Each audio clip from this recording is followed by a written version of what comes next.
It's Mr. Cory. This video is about using the caption on Mr. Cory's classroom videos. The captions are slightly delayed so that you can listen to the video and then read what you just heard. Another idea is to pause or mute the video so that you can read the captions on your own. Here, I'll show you what I mean.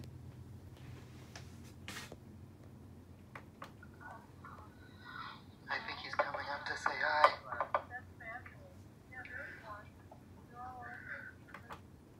So, I listened to the video. I just paused it so I can practice reading. I think he is coming up to say hi.